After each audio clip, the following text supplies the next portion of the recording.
was declared and a ghost law was imposed to facilitate social distancing and people working from home. And the committees that have been mentioned previously were formed. One of the committees was one on food security and county coordination, because immediately the situation presented itself as a difficult case. Counties started to close businesses, started to close markets, started to close factories. And so we were not just looking at a health crisis, we were also looking at a food crisis, because the people then would lose their jobs and they would stay at home and they would not be able to afford food and so on and so forth. So in the ministry, we created the Food Security War Room, which is basically a team of technocrats that supports the committee. This Food Security War Room is backstopped by McKinsey and other partners, and it includes, of course, McKinsey to provide TA support, and IFAD has also sort of helped us with help logistics to look at the logistical end and data and models to see where food will go or not go. Rockefeller has helped us by hiring EAGC to look at markets and how they are functioning in the times of COVID. And of course, the other development partners are coming along, other NGOs are coming along. And all these are part of the food security war room. And basically, if you can see the screen there, we identified key goals for the ministry using this group of technical people to ensure food availability, accessibility, and affordability, and also for water, not just food, and also continue support for subsistence livestock farmers and fisher folks. We made it clear that at no time should anyone contemplate stopping the farming activities from going on, because then that would snowball from a health crisis into a food crisis, and it would be hard to keep people in their houses if there's no food. And then, of course, we want to maintain agricultural output and production, because we feel that is the launchpad from which the economy can recover. And out of those, we identified 10 high-level interventions with the initial focus on the first 3, which are dealing with flow of produce from production to markets and imports or exports, whatever is relevant, and ensuring minimal disruption of markets, and to make sure that the population is able to access food and water, and prices are stabilized. So these were key, because in our minds, it was clear that we could not feed 47 million Kenyans as a government, even if we wanted. So it was clear that the economy, the food system must be open from production to markets, and also the issue of inputs. And we have really made that understood across to government. And that's why you see we are continuing operations, and where there are difficulties, we come in to unlock issues. The issue of number 4, which is sufficient stocks, I'll come to it later.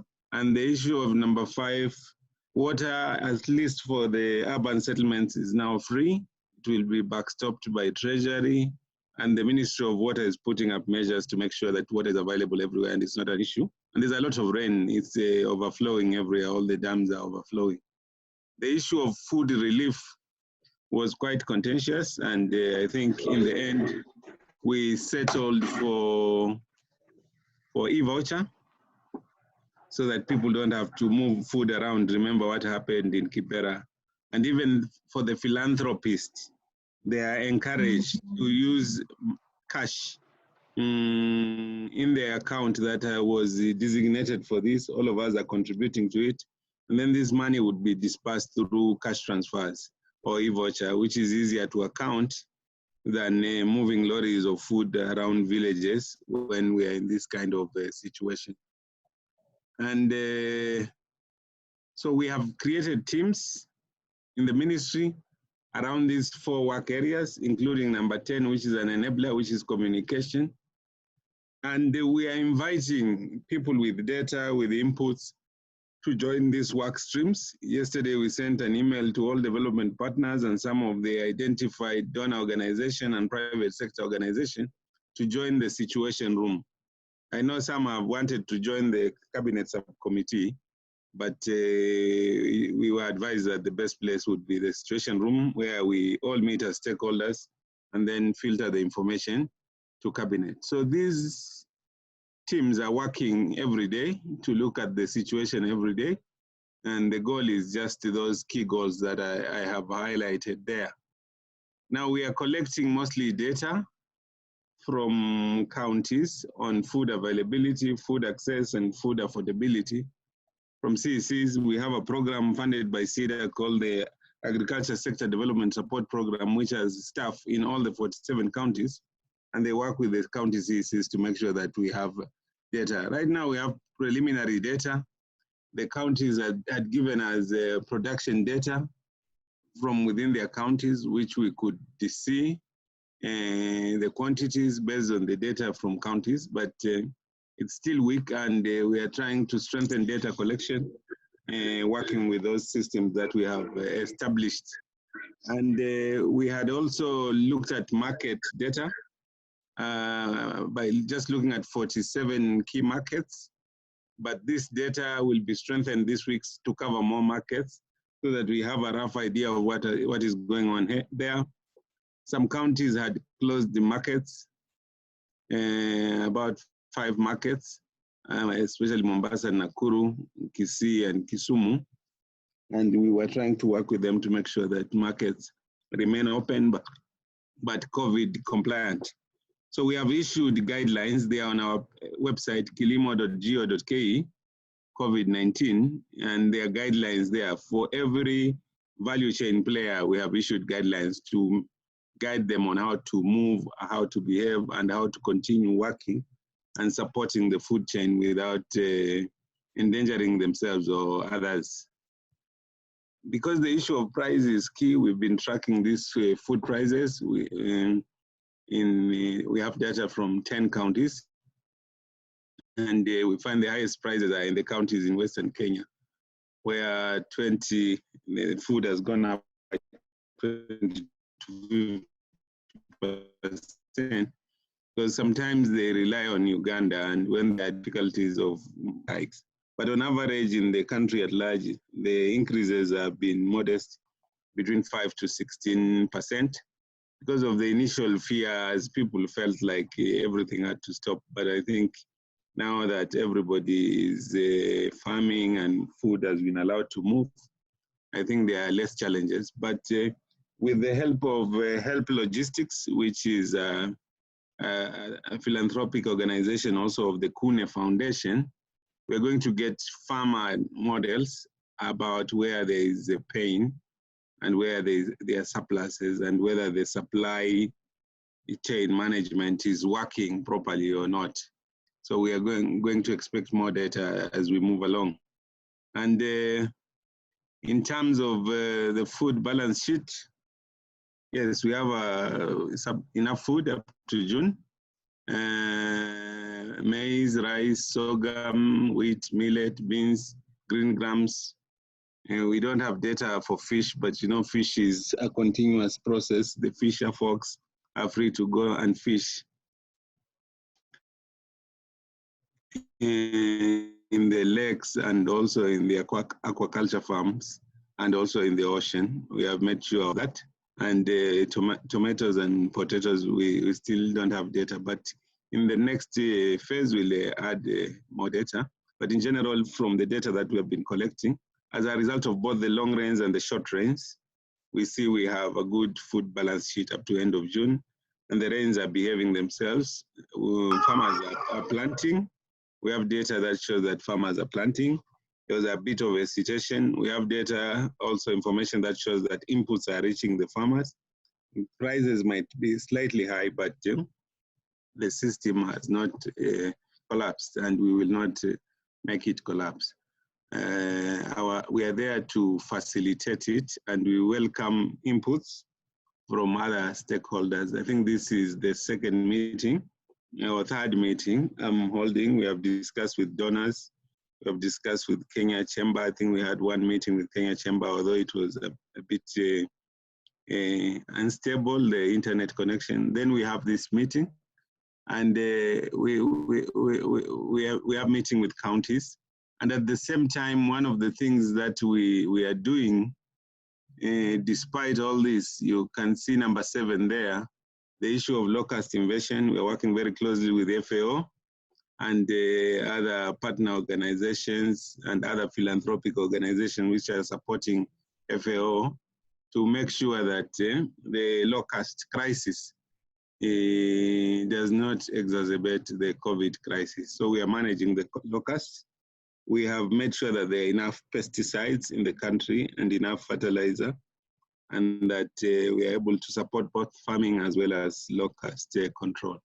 So I think in terms of the issues of fiscal nature, which are the purview of Treasury about how much money they are collecting, I'm not competent to comment on those ones, but I'm sure they are doing their best. There's a supplementary budget. They are doing some adjustments. They are cutting back on some programs which are not of an emergency nature.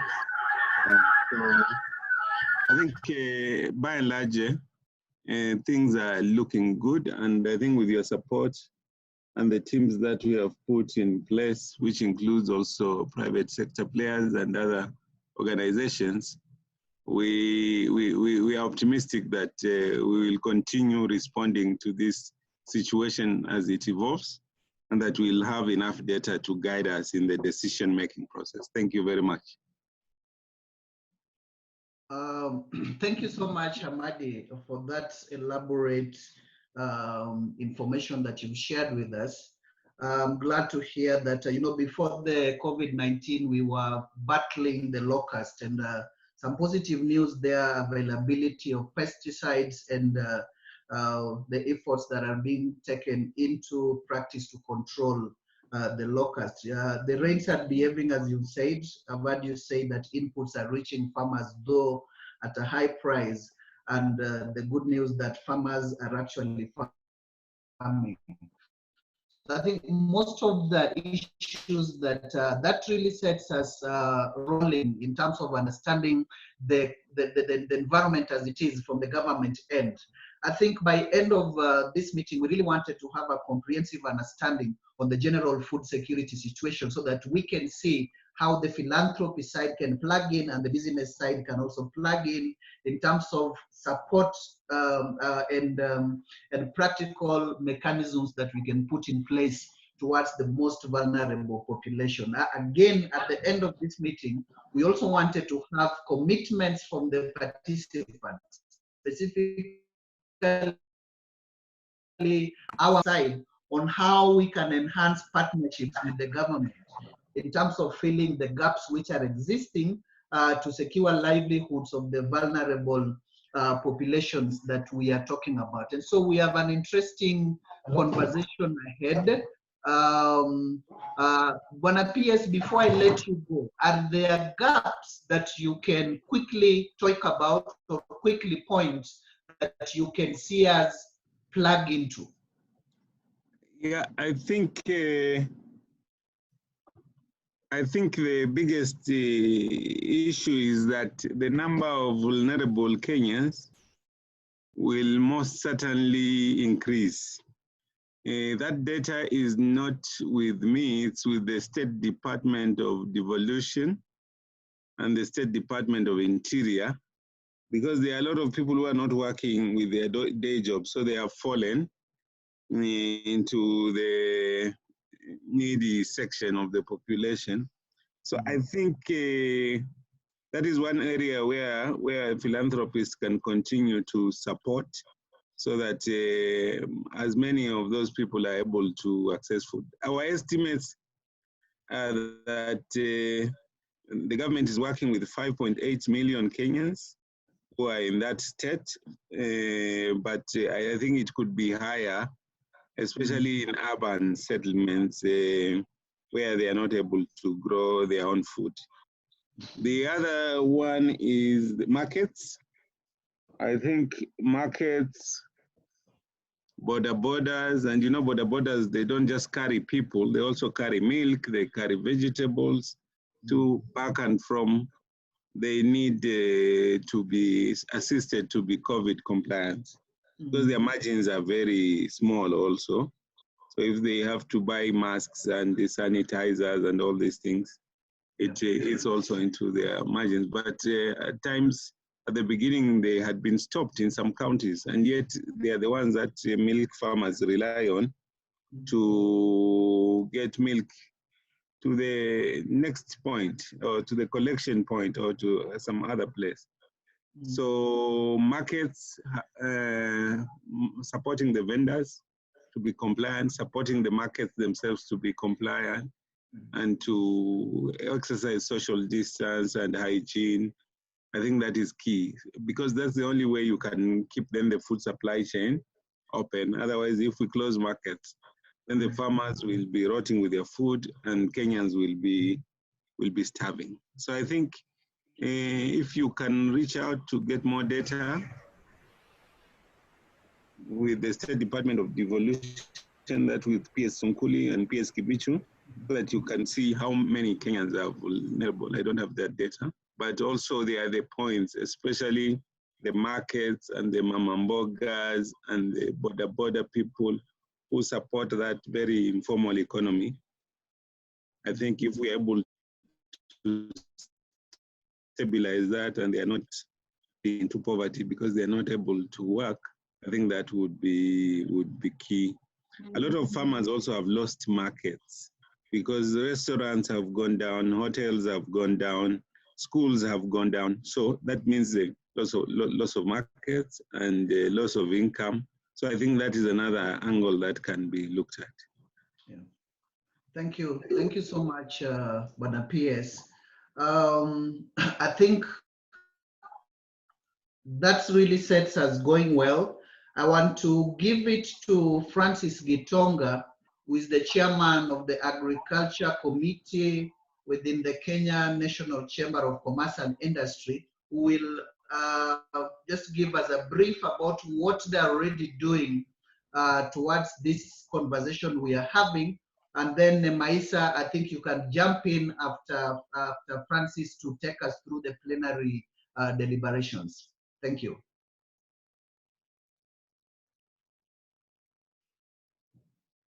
Francis?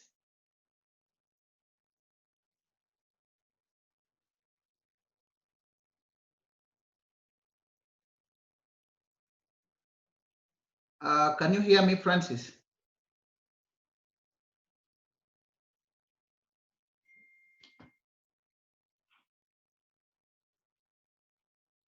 Okay, Nemaisa? Now I have to speak. Hello? Yes.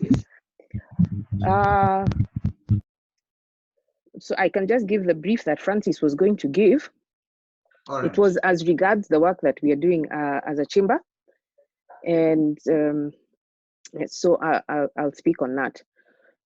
So as a chamber, that we have really been focused on what's happening in terms of agriculture and the food supply chain. And we'll begin carrying out research this week to understand how the supply chain market has been affected by COVID, specifically focusing on the retail trade and the markets that are within Nairobi County. We want to understand how food is moving from outside Nairobi and coming into Nairobi, and how things like the curfew have impacted them, and how we can ensure that the supply of goods continues. We have a program that we are running with a company called Retail Pay, funded by CEDA, and our program allows us to, we are directly in the supply chain. So we are able to link suppliers directly with traders. So because of COVID, the one thing that we have found is we need to have innovative ways of doing business. And the platform we have provides retailers a lot of facility to do business without necessarily having face-to-face face-to-face contact with suppliers and quite a number of distributors. Our process actually eliminates, we distribute the goods, we collect the goods, we aggregate produce, and then send it out into the market.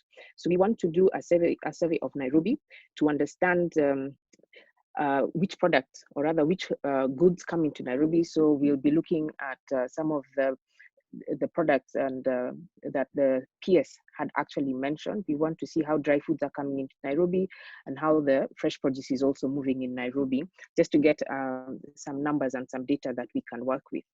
We did a survey of our members in the beginning of March.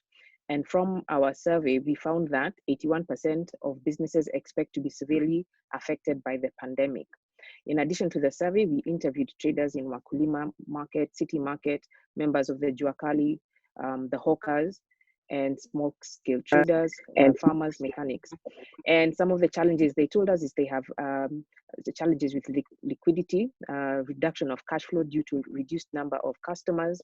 There was a fluctuation in the price of goods. There was lack of sanitation, market congestion, and supply chain challenges like lack of raw material. So through our trade facilitation program, we felt that this would actually assist government in getting goods to the people. For instance, now we have the 2,000 shillings pilot that has been launched to give those that are vulnerable access to finance. But if they're not able to purchase goods because the stores that are in their neighborhoods don't have the goods, then you still end up with a challenge. So our platform can actually close that gap and ensure that the retailers have something to sell to those that have been given the stipend. This platform of ours is digital and it's quite versatile. It has a possibility to be B2B and B2C. So it can go online. It's currently an online platform, but it's not open for general public, but it's a possibility that the platform can do. We want to look at the middle to low income neighborhoods, and from our survey, we shall demarcate Nairobi in terms of neighborhoods and their income levels, and also understand how the markets in those areas also are functioning. We don't want to, we understand that COVID has affected everybody. No one has been left out in this pandemic, and we have to come together to assist and make sure everyone is not left out and we don't forget. This is definitely in line with the SDG goals 2 and number 3, which we are also very keen on progressing as KNCCI. We've also done a lot of work within the counties. Our county chambers are in the county. So we also have our counties who are in all the county committees that are dealing with COVID. And we understand that some of the markets have been closed. Our members have helped with sanitation to ensure the market, they are able to prevent COVID. We also have masks that have been done by our county chambers for distribution as well. And on our end, we are working with the youth and women to ensure that they also are able to supply the cloth masks to ensure that we have there's more job creation in the market. Additionally, we have also been in talks with the fashion industry because they too have a challenge at this time. Their particular products are not actually moving in this market. These are things that people are not interested in. So we have to find a way to mitigate this for them and ensure they can continue to have money in their pockets. I would like my agriculture chairman, Mr. Gitonga, to speak on the counties. I think now he should be able. I see his microphone is now ready for use. Mr. Gitonga, over to you.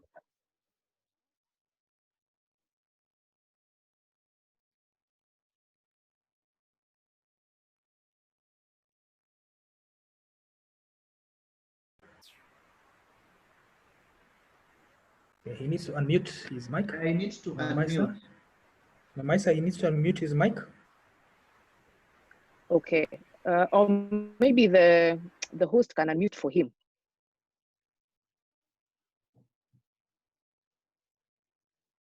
Yes, Evans, can you please unmute for him? Yeah, there is.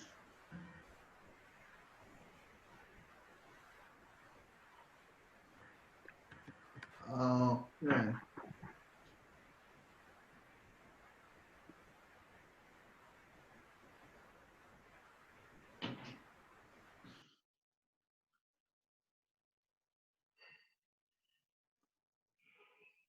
Is he still talking, really? Yes, yes, but we can't hear him. Paige, can you unmute the speaker, please? Yeah, he's still muted.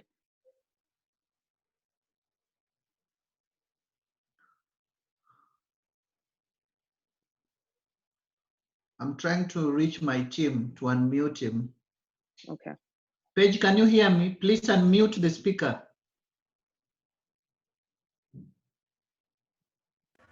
Question. In the meantime, Evans, will you allow a question or two to the minister before he leaves? Yeah, I think that's okay. Nemaisa?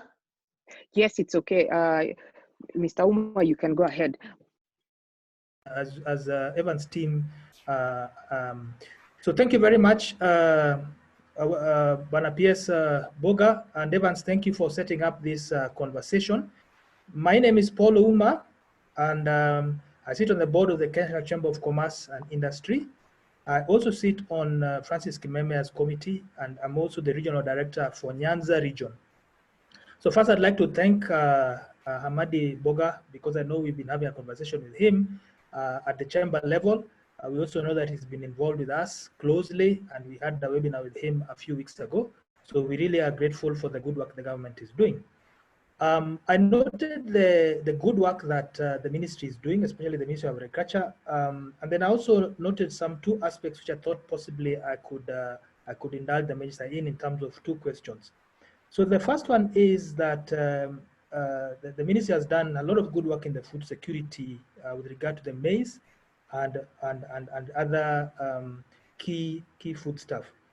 But there's a big gap in the fish data. So one of the questions I wanted to find out from the minister is what challenge are we facing with regard to getting the fish data? Because we know the people from around the lake, fish is literally a staple food, especially for those closest to the lake.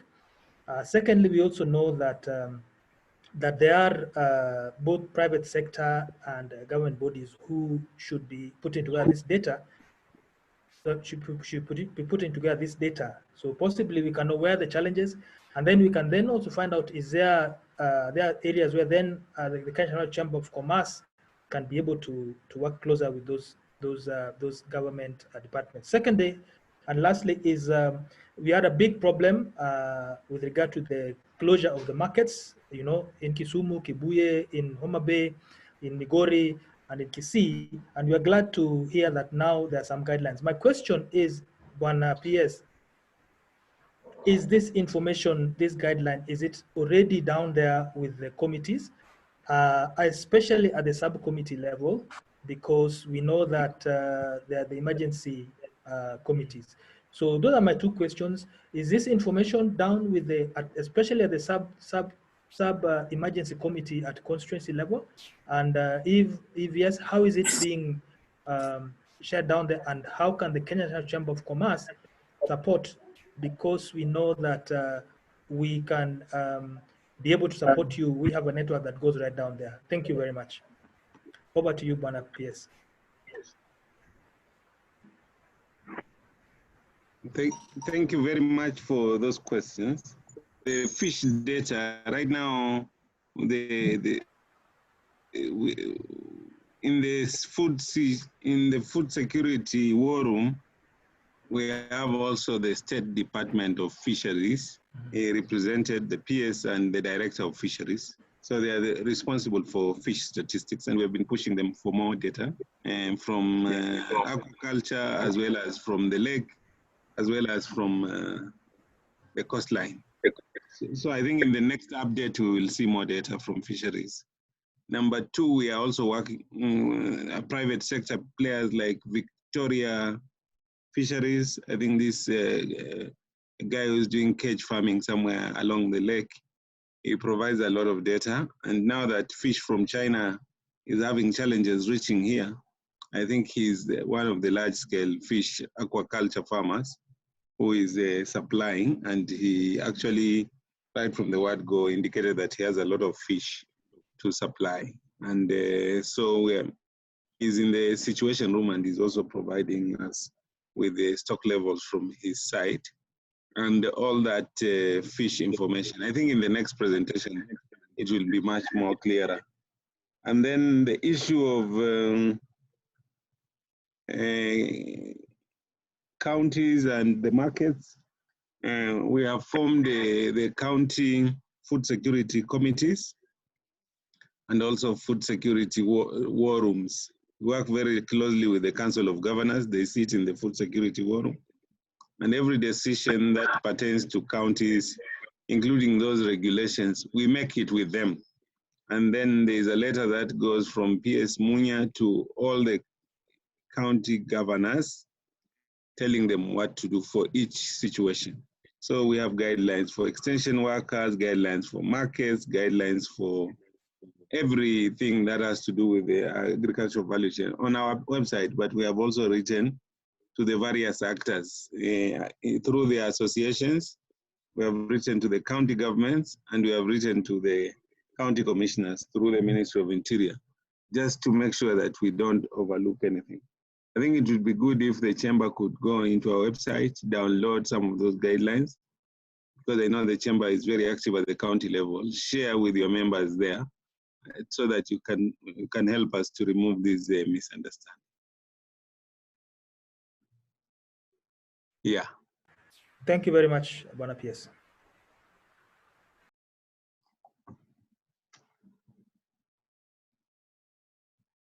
I see Mr. Evans, or is it Nemaisa? It's Nemaisa. It's Nemaisa. Okay. Yeah. Whoever was moderating the plenary. Yes. I had seen a hand up from Francis. I don't know if you're able to pick up, I mean, to speak now.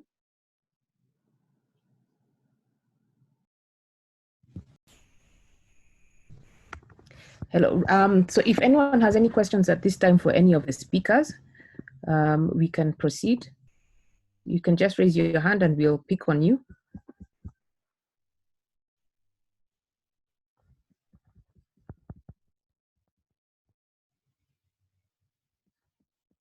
Bwana PS, I see a question where someone is asking if we can get the presentation after this conversation.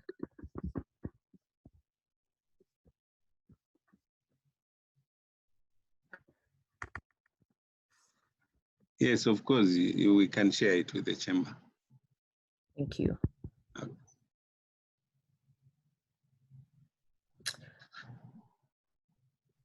Well, I see that everybody looks satisfied with the session as it has been. I think we've learned quite a bit this time in terms of what's happening. One of the challenges, of course, has been the sharing of information, which Bwana PS, you have done quite well. I know a lot of the people in the agriculture sector had thought we had forgotten about the locusts, and those are some of the questions that they had been passing on.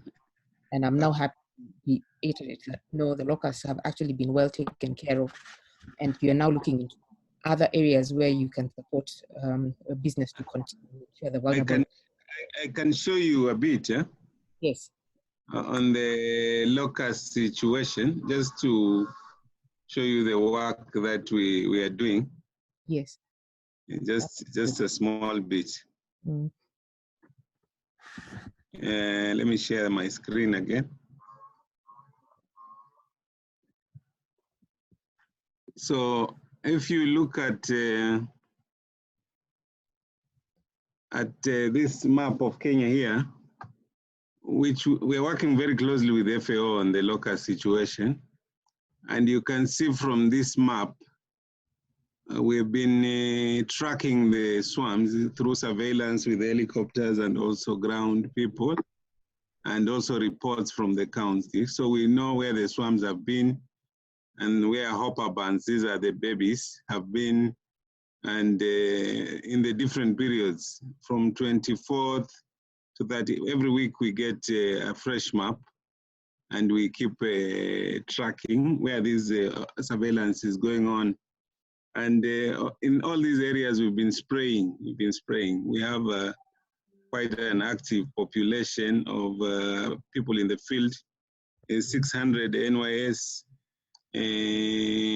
and county workers. We have also trained youth, and it's FAO ourselves and the Desert Locust Control Organizations scattered across mainly the activities is in 13 counties.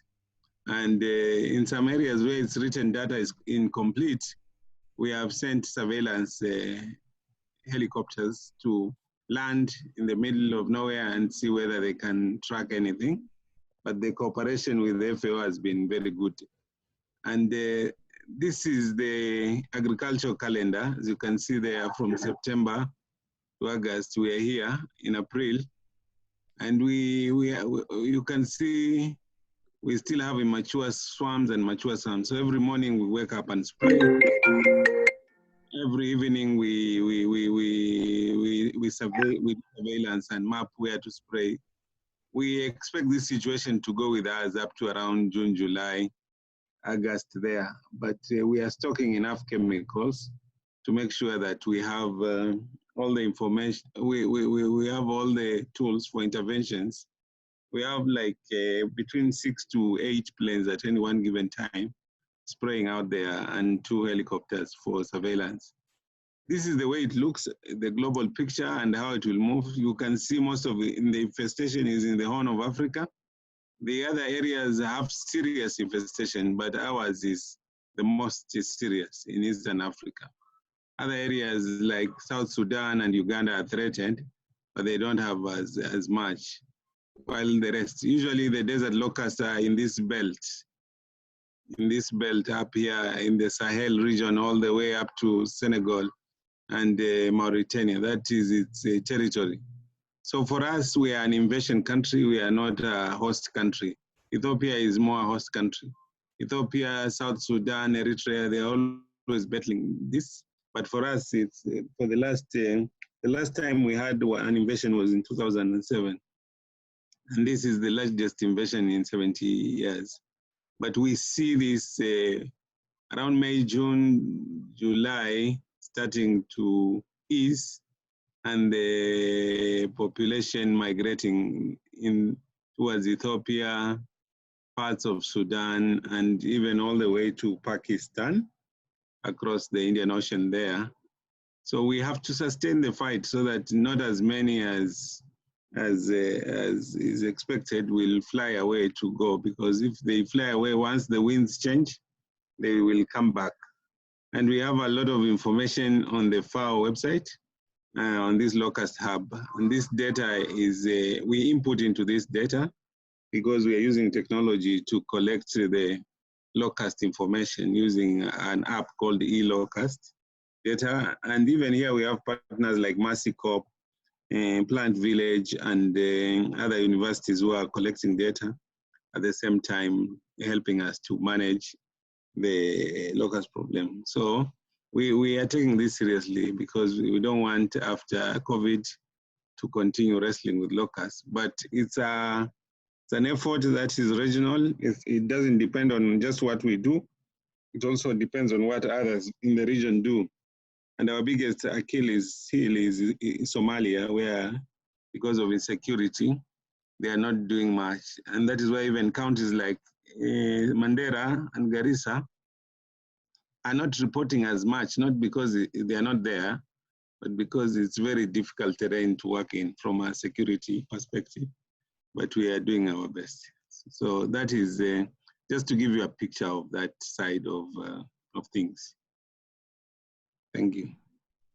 Thank you, Bwana P.S. That's very well detailed.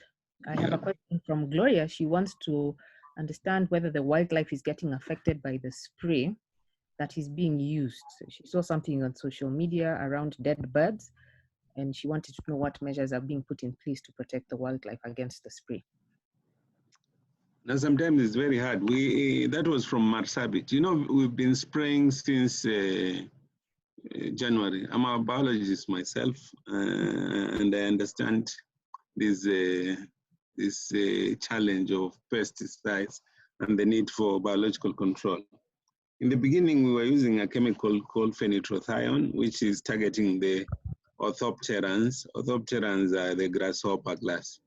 And we didn't have much challenge there. Because as we spray, we go and look at the effectiveness of the pesticides, and we also look at whether it's hitting other non-target pests. Unfortunately, we cannot get phenyltrethione anymore. We have struggled to get it, and when we get it, it's in very small quantities, like they ran out of raw materials or something, also because of COVID. So usually it comes from Japan or China. Yeah, and so we have moved to another chemical called deltamethrin. Deltamethrin is a pyrethroid. So it kills a broader range of insects compared to phenyltrethione, which is an organophosphate. But what we have done is to train the sprayers on matters of safety, and also train the sprayers and the people who are doing surveillance to also collect data. When I had a conversation with FAO, the team that is specializing in locusts at the beginning, I had the same concern, but they said, what choice do you have, really? Either you let these guys continue multiplying here, and usually they do like 300 eggs per adult. So, and this is 4 weeks. So within 4 weeks, and another 4 weeks, and another 4 weeks, you could have 3-4 generations exploding. So to a point where you don't even have any control. So right now we don't have any other tool. We have also bought biopesticides. This is a fungus called metarhizium, but this works only with the hoppers, the babies, before they learn to fly. So because the biological control takes like 5 days. And with the kind of crisis we have, as you've seen there, it's red, you want to make sure that you control the thing very fast. With locusts, if you don't control them early, the costs will escalate because you'll be dealing with a bigger population. But we are taking a lot of care. We have teams of environmentalists also working alongside the people who are spraying so that we can look at environmental impact assessment. Especially we are worried about the bees, and but mammals highly unlikely because these pesticides don't tag. There is something called selective toxicity, where a molecule targets a particular species, and because of its biochemistry, so they are not effective against mammals or even birds. That story, I think, we tried to track that story, and we even went there, and it didn't really add up, because otherwise we would be seeing a lot of dead birds along the way. And so we are keeping a close eye on that, and we have an environmental management plan to mitigate any environmental effects, because we're working with FAO, they have more experience in this area. And also we are working with World Bank resources. They are very sensitive about environmental issues, as we are ourselves. And we know in those areas there are a lot of conservancies. And so we are also working with those conservancies. But the most important thing is that we have to manage this situation. Thank you very much, Bwana PS.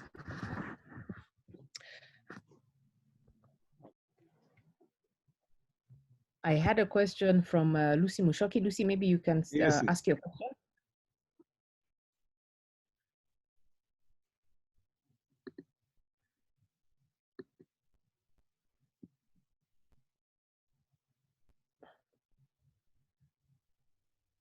Lucy?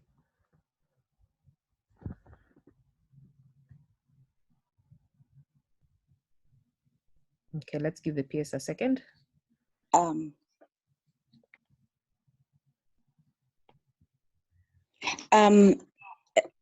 Good morning. Can you hear me? Yes. Yeah, thank you very much, PS, for that elaborate and very well I liked your presentation, and thank you for bringing us to speed on what is happening in the control of the locusts. It's been very worrying, especially now that you have to deal with the COVID-19 and the issues of locusts. I mean, it has been quite a worrying time for us as Kenyans, but thank you for that reassurance. I appreciate all the other presenters, but again, I want to bring up an issue that is coming up every day. Despite the presentation and the reassurance from the ministry, I know that we have a Cereal Millers Association, but PS, is there a way, is there a lack of communication between your office and the millers? Because they keep on complaining that they don't have enough, they don't have maize for milling. I do not know what is going on there, and is there something you can do? What's a communication breakdown there? Because we need to get that reassurance from our millers that everything is okay. Thank you.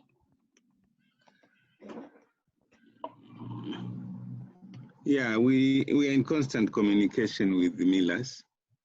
And we are in constant communication with farmers who farm maize. Millers say there is no maize, farmers say there is maize. So we are caught in between, playing the referee. Our food balance sheet for maize shows that we have maize up to June.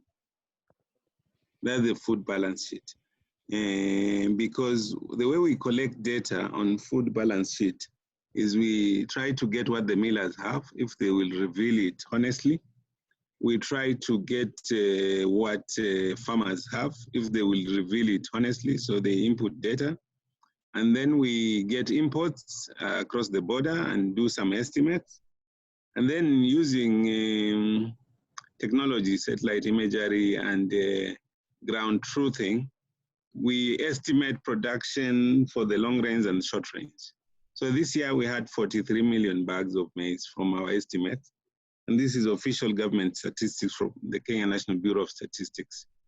And we have a consumption rate of about 3 million bags per month. And these 3 million bags is not for milling. These 3 million bags include githeri, include roast maize, include mukimo. So the milling portion is very small. In fact, the larger part is what is not milled. So schools are closed. A lot of activities are gone down. Purchasing power has gone down.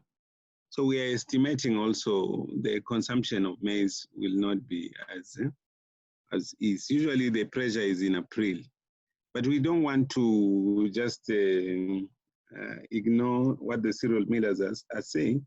We are in constant communication with Paloma and the other millers like UGMA and the Grain Belt. In fact, every day they are sending me WhatsApp messages here about the situation. And the latest I got from the guys in Rift Valley, he says, actually these farmers have maize. Actually now, because they realize the government is not buying, they are trying to get to offload it before the importation. Because what we have allowed for is an importation window of about a month or two to get the deficit of 2 million bags of white maize and the deficit of animal feed, 2 million bags of yellow maize. So that's 4 million bags. And the Gazette notice was issued yesterday. And we hope people can take advantage of that. We did that at 14% duty and 10% duty respectively for white and yellow to cushion the farmers so that the price of white maize arrives here at slightly above 3,000, which is where the farmers prefer the maize prices to be. And yellow maize to come here at around slightly above 2,500, which gives an advantage to the animal feed millers. So we are in constant communication with them, and we shared the data with them. They had some questions, but the questions were not about quantities. The questions were seeking clarifications, which we did. But we welcome, because we don't want to be caught napping. So we welcome, and that's why we are tracking all this data every day. And if we see any shift, we will act accordingly. In the past, we have bridged our deficits through imports from the region. There is an agreement between the East African community countries to allow goods to flow.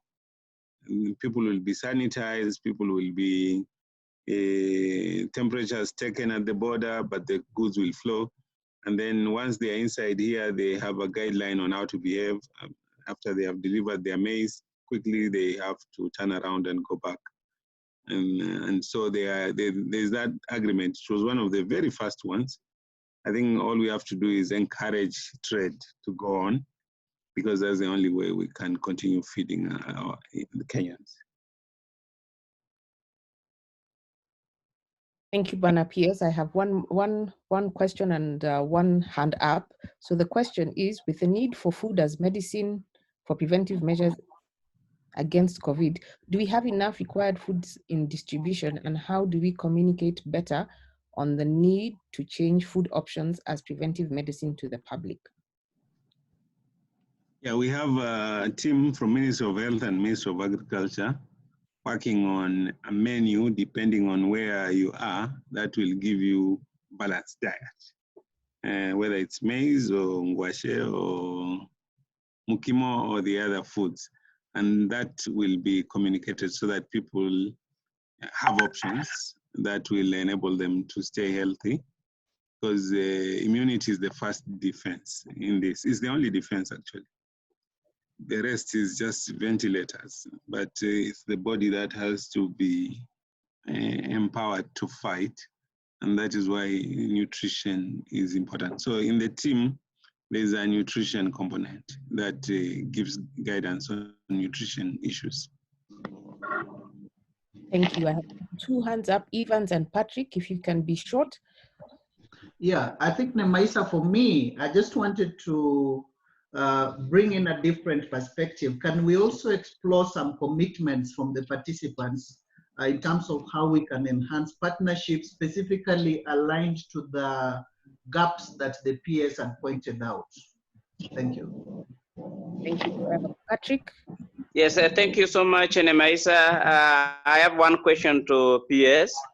Regarding the provision, how e-voucher would be working to the extent that the small-scale farmers would have to benefit from the system.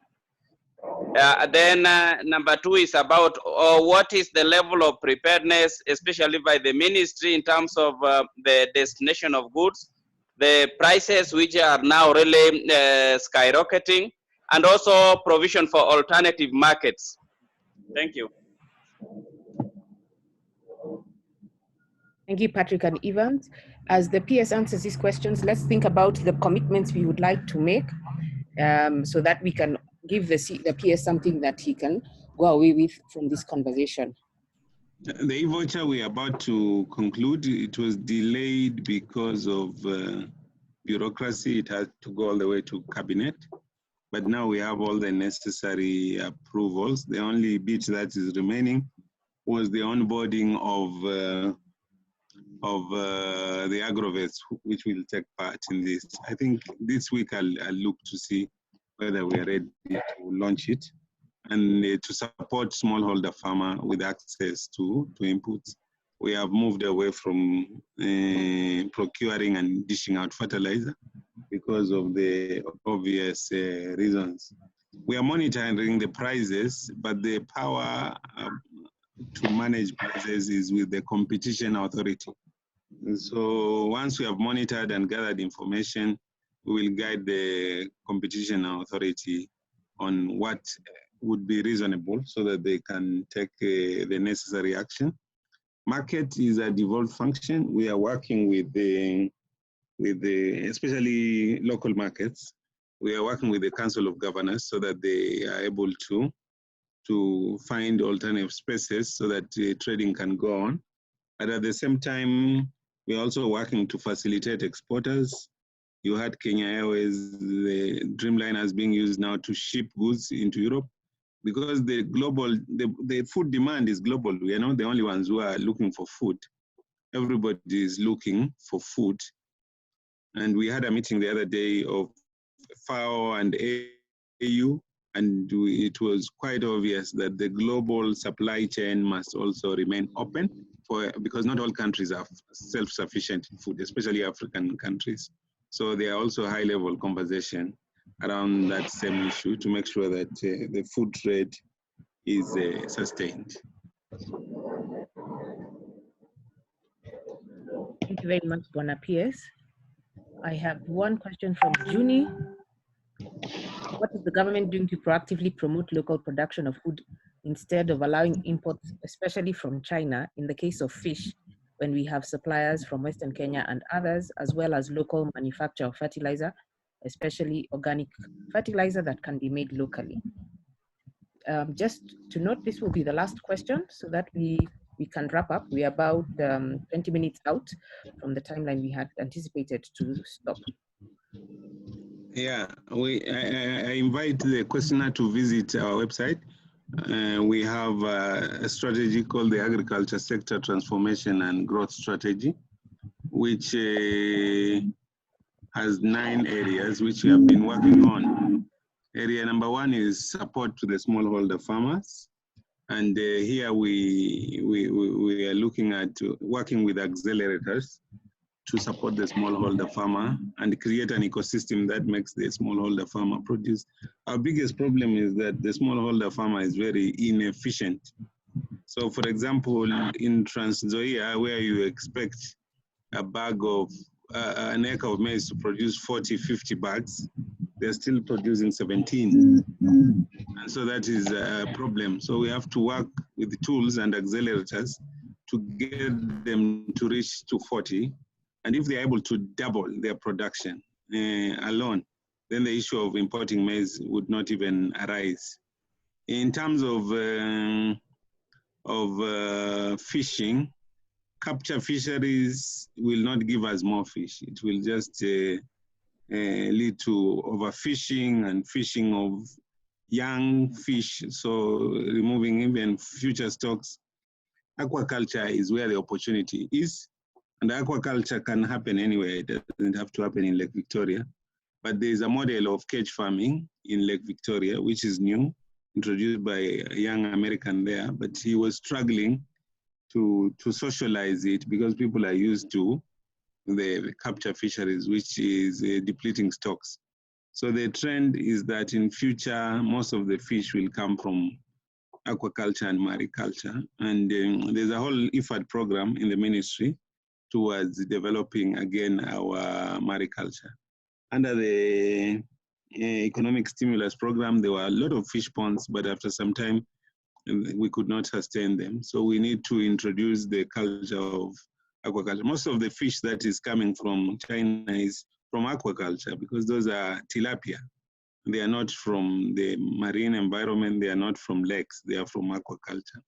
And part of the solution is the issue of animal feed, in making it cheaper. And that is why we have allowed the importation of the 2 million bags of yellow maize. And we are working with Akefema to see that animal feed prices come down because it applies to fish, it applies to chicken, and it applies to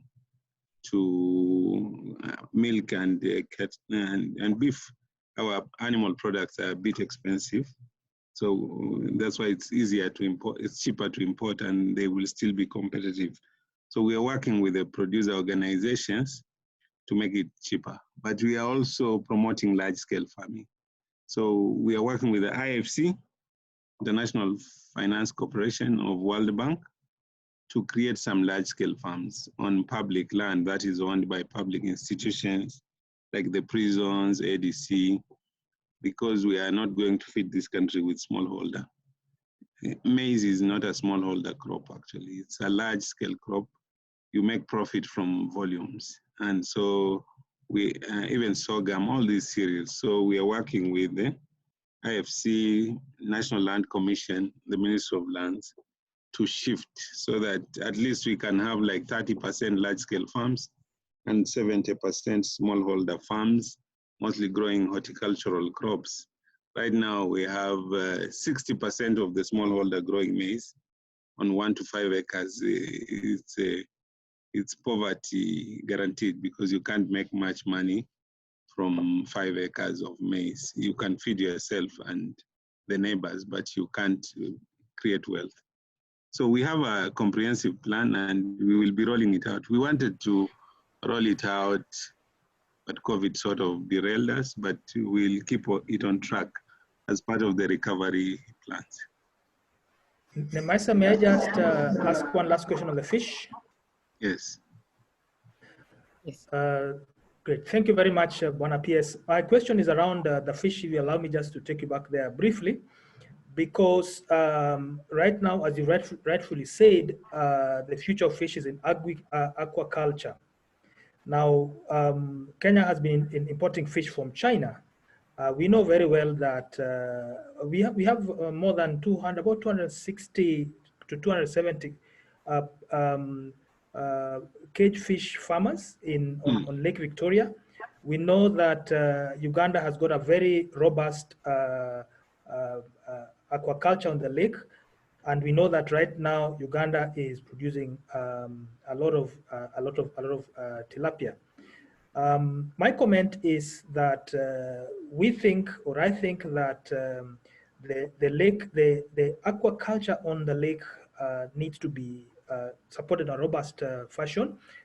Recently, when we were at the summit, agriculture summit at the Safari Park, some of the partners are very eager to support and help grow the aquaculture value chain on Lake Victoria.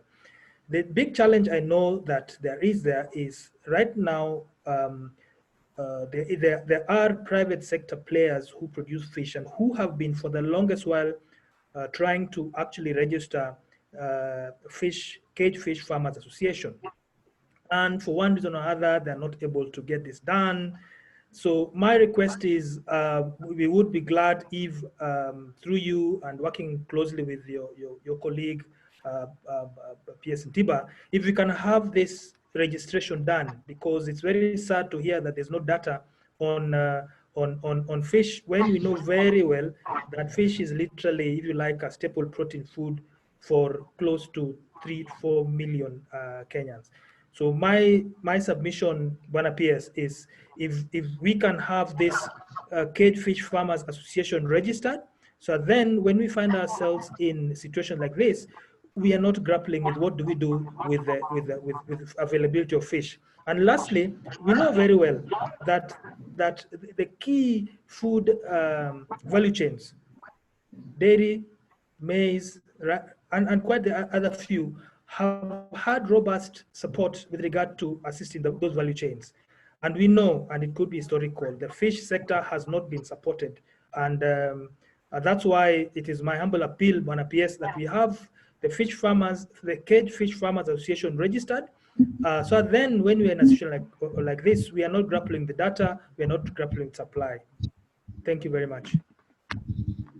Okay, I'll pass on the message, and the State Department of Fisheries has a whole budget for fish every year, 5 billion, and there are a lot of investments coming that way from IFAD and from World Bank. But I'll pass on the message. I think it's important. We in the ministry, we want to register all farmers, and we want to support the formation of farmer organization. We are calling them producer organizations because it makes our work easier, and it makes marketing of produce easier.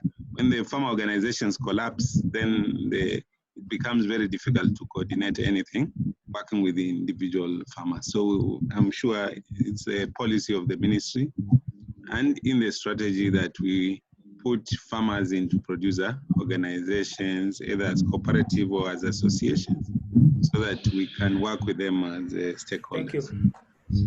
Thank you very much, Bwana PS. And now I would like to open up for anyone who's got any commitments they would like to make following the conversations we've had.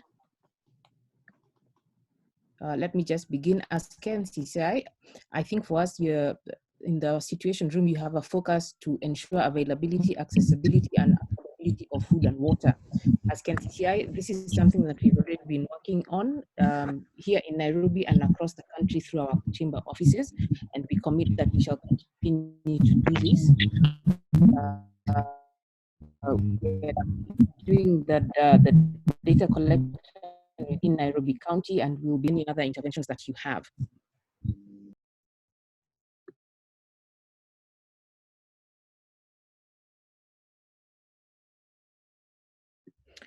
Evans, over to you. Thank you so much, Nemaisa. I think there's a need for us to really make some urgent steps on our end, because time has not allowed us to really have part of the conversation we want to have in terms of the commitments. But I think there's more engagement that we'll have to activate on our end in terms of ensuring that there's availability of data and ensuring that the updates from the PS and the ministry are well convened to the necessary actors. And this will align to the unified communication that we've been exploring with the partners from the partners from NBCC and even yourselves. Besides that, as soon as the nutrition information is available, I think we should be able to share it with the public through our robust platforms, because we need to also follow up on this and ensure that that information is available. Bwana PS, we want to give our commitment in terms of assisting the government in ensuring compliance of the directives to secure the numbers going beyond the 5.8 million already identified as the needy population. In terms of the two issues that you addressed, that was in the number of the vulnerable Kenyans and the markets. We will explore this deeply within the membership of EAPN, specifically the Kenya Philanthropy Forum, and work closely with KNCCI to see how best we can plug into those gaps that you identified, and we push to the level best that we can. For now, I think I'm okay from my end, Maisa. We have a huge responsibility ahead of us, and we will do our best to ensure that we support the government interventions as they change day by day and as the situation unfolds day by day. Thank you. And Maisa, you can bring us to an end. Thank you, Evans.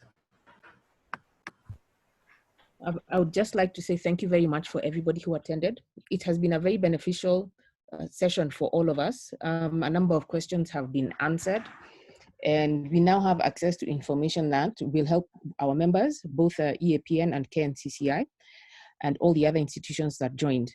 Bwana PS, we are committed to ensuring that COVID does not change our way of life so dramatically that we cannot pick up. We are here to support, and we commit our time, our efforts, and our energy. We focus a lot on the vulnerable as KNCCI, the small traders, the border, those in the markets, hawkers. They are all part of our network. And so in the 2 points that you raised, we are already working towards ensuring they have water, sanitation, they have masks in various markets across the country. And besides that, all we can say is thank you very much for the time you have given us. I know you had a meeting at 11, and we are grateful that you actually spent more time with us. We do apologize for the little hitch that we had at the beginning. And from ourselves, it's just to say asante. This now closes the meeting. All the questions that were asked, if there are any others, will be a channel in which you can pass messages back to the ministry on the things that you would like addressed by the ministry. And for you, Bwana PS, we are here to also give, to create the bridge for communication to pass through to both our networks in philanthropy and in business. So this is now the close of the meeting. Thank you very much all for attending. Thank you so much. Thank you so much. Thank you so much, team. Yeah, thank you. Thank you.